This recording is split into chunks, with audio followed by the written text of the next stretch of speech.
We may have hit the official low point of the Sixers season, that this team has slipped down in the standings. They're coming off back-to-back losses at the hands of the Memphis Grizzlies and Brooklyn Nets. The injury woes keep stacking, and there is no end in sight. That at this moment, we are preparing for a matchup against New Orleans Pelicans tonight. The schedule does not get any easier from here, and there isn't a ton of positive news when it comes to the injury outlook for guys that are available.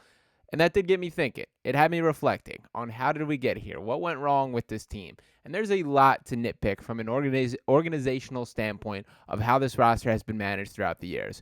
But for a lot of the mistakes, I can squint and at least understand the way the organization looked at things. For example, Markelle Fultz, that when you watch him back in college, he looked to be the guy. That I understand the shoulder injury, all those things, but things happen and it is frustrating. You can at least see the logic in them wanting to get him in. Even the decision not to sign Jimmy Butler, that more or less came from the Jimmy Butler camp. And the Tobias Harris contract was directly related to that because they could have not have gone all in to get both Tobias Harris and Jimmy Butler in the season and then allow both to walk away for free. So I understand how they got there on that decision. It's unfortunate they're paying the punishment, but there is one decision that I did want to bring up that it didn't make sense to me at the time, and it's even worse when reflecting on it now, and that being the Isaiah Joe being cut. So to pull up the exact tweet here, back on October 13th, 2022, Shams Charania tweeting that the Philadelphia 76ers are waiving guard Isaiah Joe and center Charles Bassey.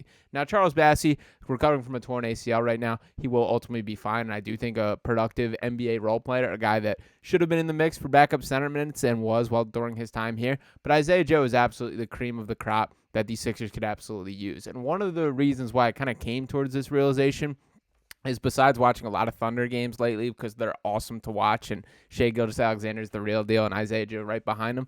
But it made me think about how shorthanded this Sixers team is, looking at the ways they're starved for scoring, for any sort of production. And having a guy like Cam Payne looks like such an impressive thing. And I think you make a real argument that Isaiah Joe would be the most reliable scoring option on this current Sixers team with all the injuries. That, of course, meaning no Joel Embiid, no Tyrese Maxey, no DeAnthony Melton. At a night like the other night where there was no Kyle Lowry, Isaiah Joe would absolutely shine in this opportunity. And the frustration with it being is that he was released for nothing. This is not even a missed swing where they tried to go get a trade, where they tried to upgrade, the player didn't work out. You released Isaiah Joe to duck the tax and create some flexibility for the remainder of the season. And what that ultimately turned out to be was bring in Dwayne Dedmon to play the backup center role, who straight up was not good enough. To take a look at the stats for Isaiah Joe during his time with the Sixers, well, overall, that in the first two seasons, playing a combined just 96 games, never playing more than 11.1 points per game. He played 9.3 minutes per game as a rookie, 11.3 in his sophomore season with the Sixers.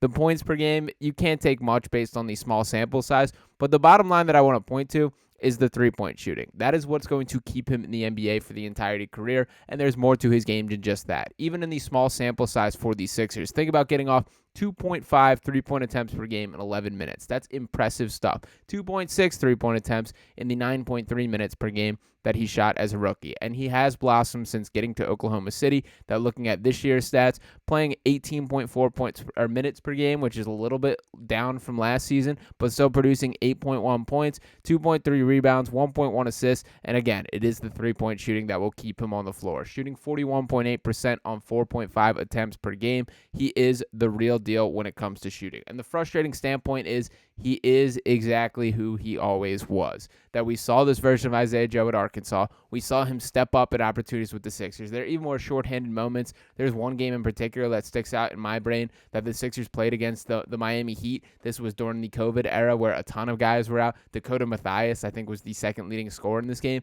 But it was, and Danny Green played terrific as well. But it was Isaiah Joe that was just lighting up the score sheet, creating his own shot, taking guys off the dribble, showing that there was much more than his game than being just a shooter. And I don't want it to get floated as that he's just in a better situation, because that was a big part of the slant for the Sixers for Doc Rivers at the time. Doc Rivers deserves a ton of blame in this roster casualty. But the Thunder have a more legitimate chance at a title than the Sixers right now, if we're being directly honest for this season. And Isaiah Joe is a real deal contributor for that team. That when talking about Shai Gilgeous-Alexander, the guy that I believe is the front runner for MVP, Isaiah Joe's been very helpful to further unlocking him. Now, looking at this here, with Shai Gilgeous-Alexander and Isaiah Joe sharing the court this season, the Oklahoma City Thunder have outscored opponents by a monstrous 14.2 points per 100 possessions. That marks the fourth best out of 321 duos across the NBA with at least 700 minutes together. It tops notable pairs such as Jamal Murray and Nikola Jokic, Paul George and Kawhi Leonard, Tyrese Maxey and Joel Embiid, and Damian Lillard and Giannis Antetokounmpo. Now, I'm not saying that I think this is fully here to stay, that I think that Shea and Isaiah Joe in their entirety are this duo on the same par as Joel Embiid and Tyrese Maxey. There's no doubt about it that Tyrese Maxey is still a better player than Isaiah Joe, but the conversation is that this would have been a useful player on this roster who was let go for no good reason. And those are the frustrating decisions that the organization makes. And when we're talking about like a skill set that is complementary to a guy like Joel Embiid, that is Isaiah Joe, that he is leading the entire NBA with a 69% effective field goal percentage on contested catch-and-shoot field goal attempts. That's impressive stuff. He's knocking out 45.6% of his 114 contested catch-and-shoot threes, which is even better than the uncontested number. That is absurd stuff. Isaiah Joe is a real deal sniper and always has been. That he was this way with the Sixers, he was this way before he got to Philadelphia, and he certainly is now down in Oklahoma City. And what really got my brain kind of wrapping around this and considering this is the fear that this is a trend that can continue. And shout out to my guy RB voicing his thoughts on the timeline saying, don't let Ricky Council IV become the next Isaiah Joe. Now, obviously, I'm not saying that Ricky Council is Isaiah Joe exactly. Very different skill sets as players. They have much different strengths and weaknesses, but the principles still apply. That you cannot afford to allow this guy to be wasted when you have a young, exciting prospect who could turn into something. That every investment should be on locking him up for the long term. I voiced my frustrations plenty on here that I believe his two-way contract should have already been converted to an NBA standard deal. And to dig a little bit behind the curtain here and the way that I've tried to read behind the scenes, I think the holdup here is that Ricky Council wants more than a minimum, and from the NBA salary cap and contract standards, that only minimum deals can be prorated to this point in the season, meaning that if he inks a contract for a standard deal above the minimum, that it doesn't make back any of the money that would have been the case if it is a minimum or if it's another situation. So I think that's a little bit of the behind the scenes why this has not quite come to form yet. So I think if Ricky's just purely trying to make the most bang for his buck, it's likely better for him to wait till the offseason to negotiate a contract. I don't know for sure that is what's going on, but when trying to do my research and figure things out, that's kind of what I've landed on as the most logical just reason why this hasn't come to the case yet. But to speak about Ricky on what he's brought to the court, I want to begin by talking about kind of the inconsistencies in his level of play. I know there's been a ton of injuries, and that's a driving force for a lot of this, but to look at his game log as a whole, he's played in 20 games at the NBA level. Made his debut back a couple months ago at this point, and then you can kind of see the game log. There are some weird inconsistencies. That he had that stretch where it looked like he was a significant part of the Sixers rotation. This is when he was playing his best basketball, playing those stretch of games consecutively, and then we're back to, even with the Sixers continuing to be shorthanded, DNPs, healthy scratches in 2 of the last 3 games, and in the last game playing just 9 minutes after having opportunities in which he's logging 22 minutes, 20 minutes, 29 minutes, 10 minutes, 11 minutes. Those are opportunities that he had seen before that were not taken away, that were taken away, and for no good reason. That he has been a guy that has delivered and stepped up in the opportunities that he's been given. I think Ricky Council IV is a glowing example of a guy maximizing every single opportunity that he receives. But that should be rewarded. That is only more reason to get him time on the court. And I know that there is some restrictions with two-way guys for how much time you can give them, but I believe that number is 50 games. And even if he plays every single game from here on out, he's not going to reach that number. So what is the concern here? That there was plenty of time that he was bottled up at the beginning of this season, and why not? He just makes things happen on the court.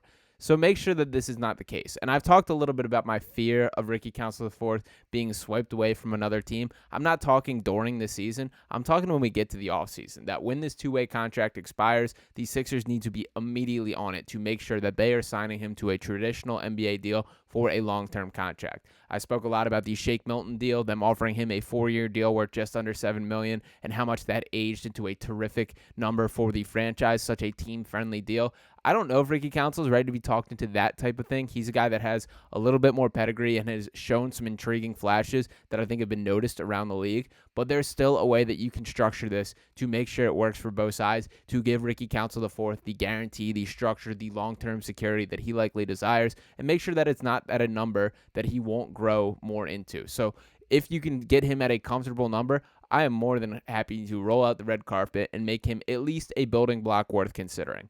Maybe Isaiah Joe has blossomed above what these Sixers ever expected. Maybe they shot their sights low on what his potential can be. But these guys are young players, and when you get the right guys, when you believe what they can grow into, it is only right to invest in them right away and make sure that is the case. So don't let Ricky Counts IV become an Isaiah Joe. That we've seen this story happen too often. These Sixers have struggled to find the right young talent, and then when they get it and waste it, it is all the more frustrating. So I do still believe that Isaiah Joe, letting him be released, was a massive mistake for the franchise. I think it was at the time and still feel it is to this day. Don't let Ricky Council IV be the next one in that situation. Let me know what you guys think in the comments. Give me your biggest Sixers mistake of the past era. I know that there is plenty to nitpick from, whether it be Markelle Fultz, Jimmy Butler, any of the ones, Al Horford, even any ones that I have not mentioned to this point. Let them rip in the comments. Appreciate all you guys for tuning in. Make sure you're subscribing to the Sixers Digest YouTube channel. Want to keep the Digest family growing. Dropping a like on this video, and I'll be back with you next time right here on Sixers Digest. Peace.